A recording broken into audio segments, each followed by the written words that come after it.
Turns out that in some cases, resilience is hardwired, built right into our genetic code. There are things we do, like how we put on our socks or stir our milk. Then there is who we are, like the color of our eyes, the shape of our face, or the laugh that sounds like our mother. And now there is proof that resilience, that ability to bounce back, all my degrees, is sometimes hardwired. Wow. Part of our genetic blueprint. Students from Keller, Georgia State. Maureen Randall is moving into a new home after she and her daughter spent a year homeless. It was long and hard.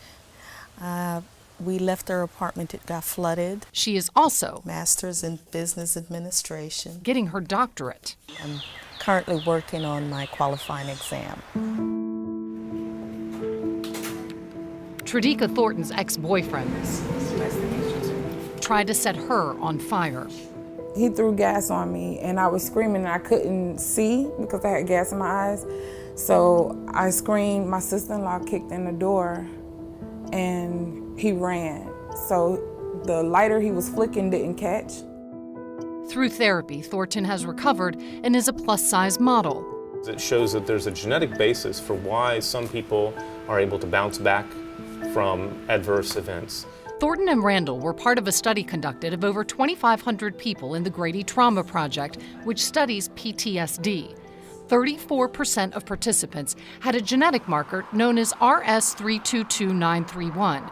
People with this marker, I consider this a blessing, reported higher levels of positive emotions and spiritual well-being and greater purpose in life, despite personal difficulties. Positive emotion and purpose in life, those are the building blocks of resilience, but they're also the building blocks of psychological well-being. And initial findings suggested something else. The people carrying that marker had lower rate of cognitive decline in advanced age.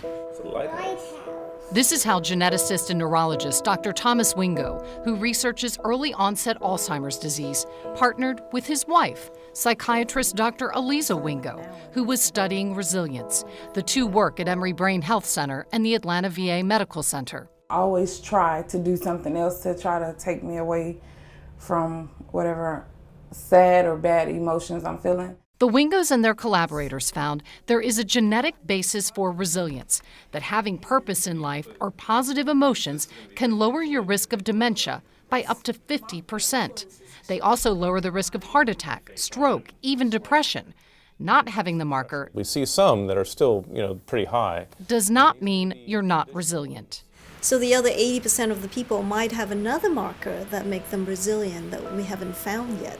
Because it was a double-blind study, neither Randall and Thornton nor the Wingos know if they have the marker, but both are powerful examples of resiliency. I think I'm really strong, so I know I do have it. I know I have it in me. It's taught me that troubles don't last forever, and that if you keep a positive attitude, things will eventually work out.